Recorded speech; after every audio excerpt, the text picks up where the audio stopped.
Hi there, welcome to Real Life on the Homestead in Ontario, and I'm Marie. I just finished doing a video on fire cider, so make sure you check that out. You should always have that in your medicinal cabinet for the winter months. But now what I'm going to do is get some ready-made meals into my pantry. And one of the ones I love to do is beef stew. I have to tell you, this was a surprise for me because I've made a pretty nice beef stew for over 30 years for my family and everybody always enjoys it. And then when I learned how to make this beef stew in a jar, I thought, you know what, we're gonna do an honest taste test. So had a batch of my regular beef stew that I always make, which takes a lot of effort, browning the meat, getting the thickener perfect, lots of flavors in there. And then I did the super simple beef stew that I'm going to show you today in a jar. I heated them both up and I served it to my spouse and my son. And they did a blind taste test. And holy smokes, they selected the super simple meal in a jar. So I want to share this with you so you can make your life easier for you and your family. And it's delicious. So simple. So what I'm going to do is I'm going to cut up some meat. I've got some beautiful chuck roast here. You can use beef stew. You can use any cut really. I wouldn't use a very expensive cut because this is going to be very tender once it's under pressure because we are going to use our pressure canner for this. Some potatoes. I'll be peeling those up. Some carrots and some onions. That's it. And a little bit of salt, of course. No flour for thickening. It's amazing. You can add a little bit of pepper if you want to, but really I just did salt and it was fabulous. So let me get these veggies and meat prepped and I'll show you the process. It's not hard. Stick with me.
Time to take a meat chopping break. My knife does need sharpening, but I thought since I'm going to be doing liter and 500 ml jars, which is a quart and a pint, I'm going to be doing those in separate canners. I am going to be running 2 canners today because they are different cooking times.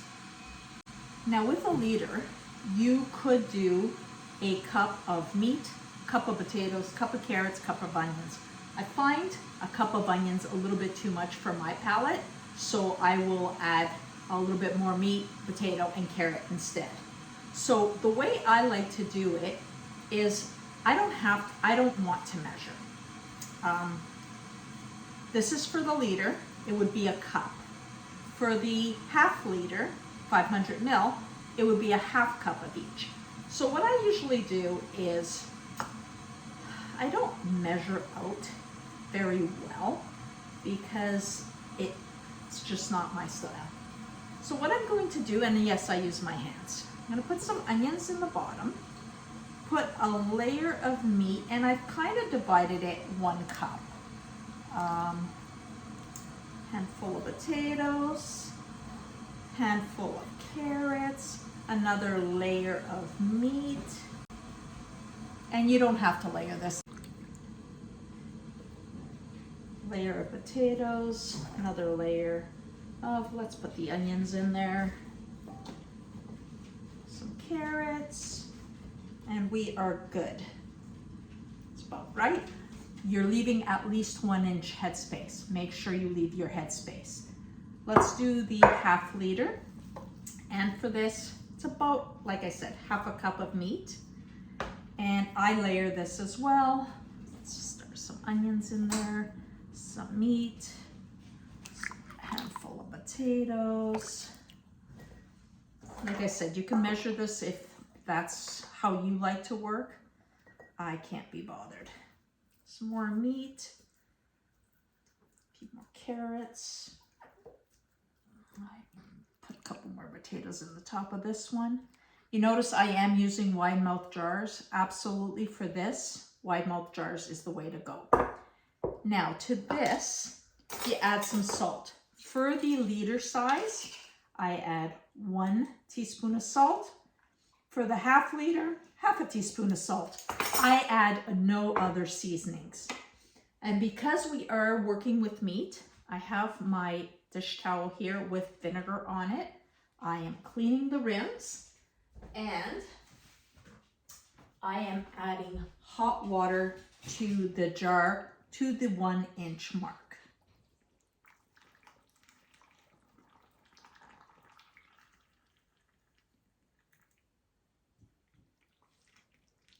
You can see that when I put the meat a little more packed in there, it makes it harder for the water to get through the, trying to do this double-handed here. This is a perfect time to use your debubbler because you want to make sure that the air pockets are out of there and then top it up with more liquid. Again, 1 inch headspace.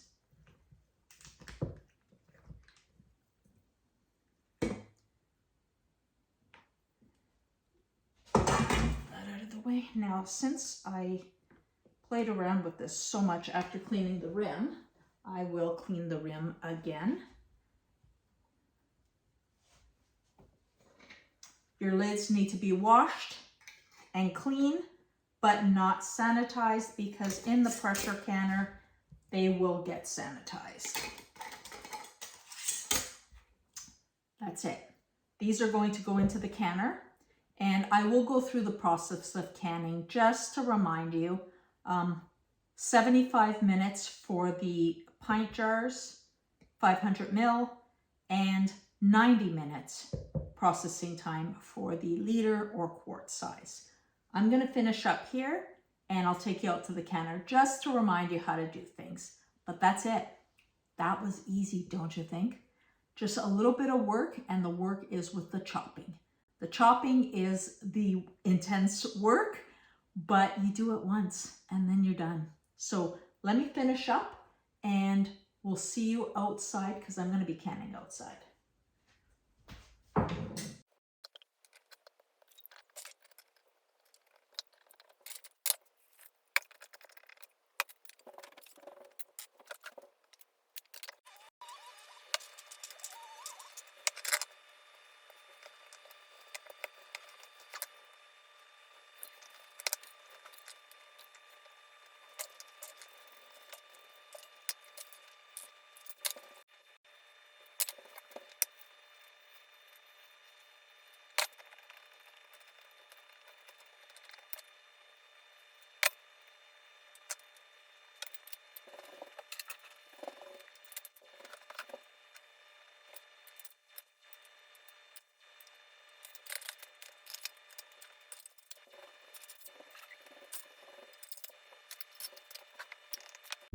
So, of course, I'm canning outside and it's suddenly getting windy. This is my luck. What we're going to do is we're going to use 2 canners. This is my Presto canner. And what I'm going to do with the Presto canner, because it is lower in height, I'm going to do my 500 ml jars in here. And these have different instructions. So make sure you learn your canner. My Presto canner needs 3 liters of water. I put a splash of vinegar in here just to protect my jars from getting cloudy and also keeps my canner pretty nice.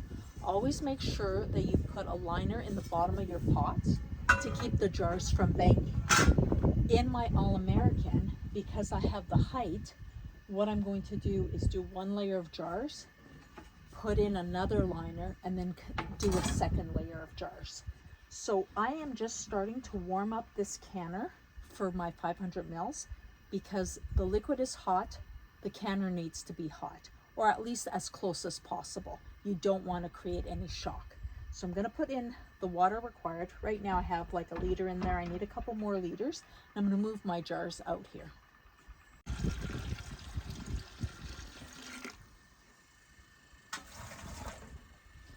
With my All-American, there's a line at the bottom that I usually go by, but I also do about 3 inches of water. And you do get to know your canner pretty good. Just use it often. I will be able to fit 8 500 milliliter jars in here. If I wanted to, I could put a layer on here and fit another 8 on top, making it 16. But I don't think I'm going to have 16 500 ml jars. Let's get these in here. I got another one in the house.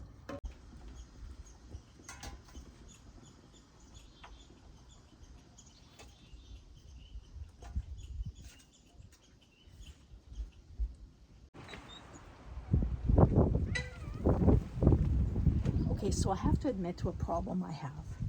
I cannot operate a canner without it being full. It just eats at me. So I found another 3 jars and I made another 3 of the beef stew. These were the wide mouth jars. So now I have 10 in here, which is great. However, there's still space. So I am canning up some beans. And if you didn't see my video on how to can beans from dry, I'll link it below because that's a great way to use up space in a canner. When you still have space, you're going to use the same energy, so you might as well make it effective. And the wind is blowing out here. It's going to blow out my propane regularly. So definitely have to keep an eye on things today. Get some more beans out here. So just like that, I just went from having 8 500 ml jars of beef stew to having 11 beef stew and 6 beans all in the same canner. Sometimes you just gotta hustle to make sure that this canner's full. Now, just making sure that nothing is plugged. And you know what? I can't see through here. I'm gonna clean that out, make sure my rubber is good. I am gonna put a toothpick through this. I wanna make sure I can see through it clearly. The water is coming to a boil. Valve every single time. Don't ever assume. I use my canner a lot. See, I'm just putting a toothpick through there. Can you see that? And now I can see clearly. It's important to make sure things are not clogged, especially when you use your canner as often as I do. That's perfect now. So I'm gonna line up my Presto canner lid. It's really simple. There's an arrow here and there's an arrow on the handle. I line those 2 up and then it just slides very simply, just like that. Now, I am going to vent for 10 minutes. That means I want a super quick stream of venting steam. It's just going to be shooting right up. When it's doing that, I'm going to start counting exactly 10 minutes. Now, if you go a little over, it's not an issue, but don't go under. Once that's venting nicely, I will put my weight on and I'm going to go to 11 pounds of pressure and I'm going to do this for 75 minutes. So meat and beans go 75 minutes each. So why not do them together? And while this is getting up to snuff, I'm gonna get the rest of the beef stew done, and then I can load up my All-American so that I can do my quart-sized jars, 1 liter jars of beef stew. I'm gonna really have to keep an eye on this flame today because the wind just gusts out of it everywhere. That's a thing. when you're canning, stay close by because you want to make sure that you keep your pressure level for the amount of time you need. It's just started to pour. But this is what we do. On the homestead, you gotta make life work. It's just pouring. So what I did is I moved my camp chef right here beside the house where there's a little bit of an awning. I turned the gauge so I can see it from inside the house. And we have this steady stream. I don't know if you can see it. Steady stream has been going for 10 minutes. So now I'm gonna put my gauge on. I'm gonna wait until it's at 11 pounds of pressure. Once it hits that 11 pounds of pressure, I will start timing 75 minutes. And hopefully this mess will let up. Oh, for Pete's sakes. Well, our pint jars are doing really well. We have 24 minutes to go and we are maintaining that pressure that we want. And look how low the flame is. That's perfect. So now I've got my All-American canner and I ended up with 9 liters of stew. And of course, there was room. So beans it is. Fill that canner up. Now I didn't have enough to actually make 9 liters of stew. I had meat and I had carrots and onions, but no more potatoes, and I didn't want to peel anymore. So this is beef, onion, and carrot. That would make a nice meat pie. That would go great in a soup.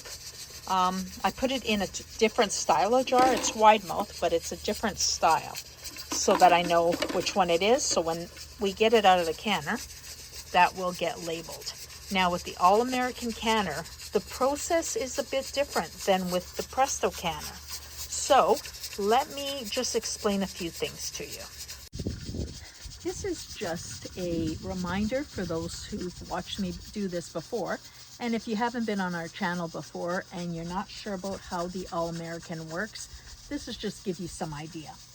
First of all, the lid has no gasket. Remember how we checked the gasket on the Presto canner? There's no gasket on this one, but you do still have to check your vent hole. Here's your vent hole, and I look through it and make sure it's clear. And just as with my Presto canner, I don't see 100%, so I'm going to take a toothpick and I'm going to insert it, and you see it coming out, and that just makes sure. Yeah, I can see just perfectly through it. So we know that for sure there is no debris. Now what I do is, my lid is clean, but I'm just going through it, taking a little bit of coconut oil, and I'm just going to wipe this around the rim of the canner. Now you can do it on here or you can do it on the inner lip of the canner. I just find it easier to do it on the lid. And I'm gonna go right around. You don't need very much. It's just a slight lubricant. Or you can do, like I said, and I'm gonna bring you in here, you can do the lip here of the canner. And I am just, yeah, I'm good. I've got the other one done. So we checked our vent hole, it's safe. We've lubricated the top just to make sure it won't stick when it's done. And now with the All-American, what you do is place your lid on. See this little arrow? There's a little notch here. We want to line those up. Can you see that? And then we are going to tighten by opposite sides. I'm going to tighten a little bit here and tighten on that end. And you're not going to go all the way tight. You're just going to do it a little tiny bit. And the reason you're doing this is you want the lid to crank down evenly. And now that we've secured all of them, we're going to go back to the beginning and tighten them.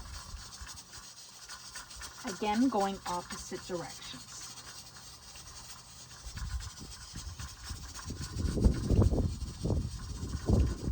There we go. That is how you put the lid on safely. The other thing we're going to do is, same as with the Presto canner, we're gonna vent. We're gonna wait to vent for 10 minutes. Once you see that heavy duty stream of steam coming out, start your timer, 10 minutes minimum. Once that hits its pressure, I'm gonna put my weight on here. I'm going to use a weight gauge, which is a little different than the other one. And this one actually goes by pounds. So it has a 5, 10, 15. Now in my area, I'm actually between 10 and 15. While we have the pots going outside, time to get some cleaning done on the inside.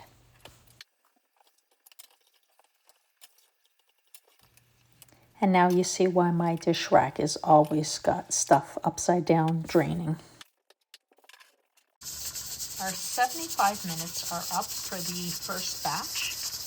And as you can see, it's still jiggling, it's still at proper pressure.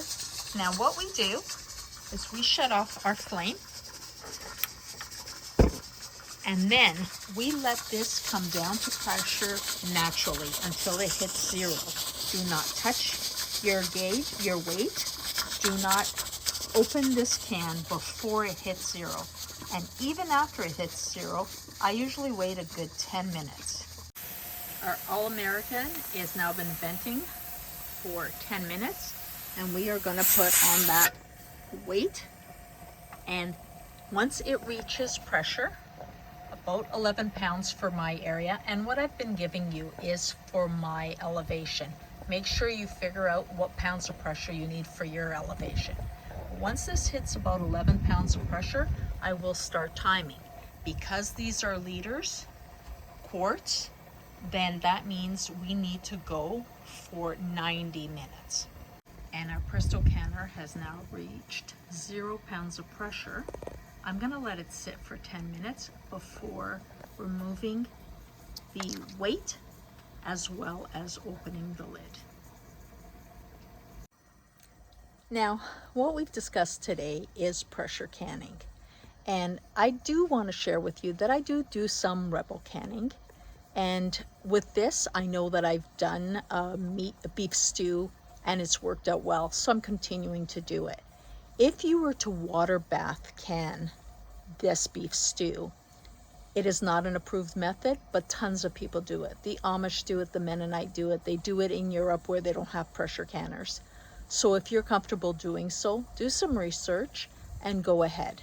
But if you were to do this in a water bath canner, what you would be doing is after you have a roaring boil, you would go 3 hours, making sure that you continuously have water in your canner or your pot, and make sure that the lids are covered and you have that roaring boil for 3 hours. Doesn't matter the size of your jar. For meats and beans, it would be 3 hours.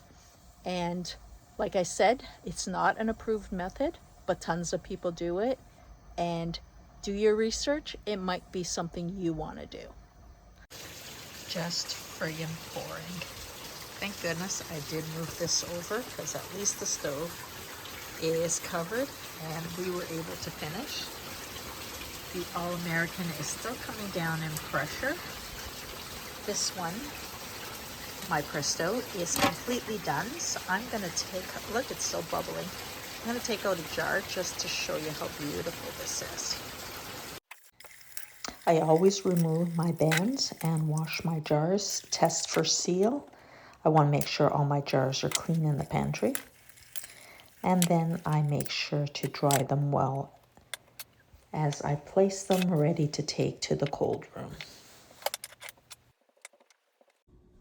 Well, it is the next morning and I have gone through, washed my jars. I like to make sure that they're nice and clean before going in my pantry. And if there's any siphoning, sometimes there's a little bit of grease on the outside. So I've gone through, washed my jars, taken off the bands, tested them. See how I'm holding it up by the band? That means it's a good seal. Now, for an example, I put this one aside. When I opened this one up, the seal came undone. Now, that could have been a faulty lid. It could have been that I didn't clean the jar enough. Could have been that there was siphoning and grease got on there. There's several reasons, but this will be used first. So it's just gonna go in the fridge and we'll eat it in the next few days, even up to a week. The food is cooked. I am gonna keep the band on this one. I remove the bands from all my jars. Number one, I test the seal. Number two, if the seal goes bad, I will know very quickly. I don't want that false sense of security that the band's on, it's all good. If the seal lets go, I will know because when I pick up the jar, the lid will come right off. Now, I want to show you an example. These jars here, I don't know if you can see it. I'm trying to get the angle on there with the light. There's a couple of, it almost looks like little buckles. It's sealed, they're good.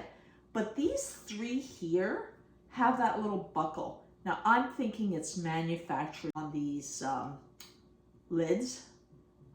So I'm gonna use those first. They are sealed, but I wanna use those first. And here is the one jar of the leftover meat with no potatoes. So I used a different style of jar, as you can see.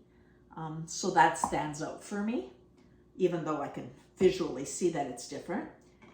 Here's our beans, cooked, ready to go, just like canned beans, except there's no plastic lining on the inside. Now, my handy dandy label maker, and I am going to label all my products because I like to use whatever I've canned first, use first. Automatic rotation. Now I see another one here that it's a smaller jar that has buckle. Definitely manufacturer's issue. So let me take that out of the way. Now I've printed two labels on, or two lids on each label. So I'm gonna have to cut those in half, just a way to save. Now what I do is anything I wanna use first, like these jars with the buckles, I'm gonna mark the side of the lid. I sometimes use a red marker. I have an orange highlighter. That tells me use us first. It's just a good reminder.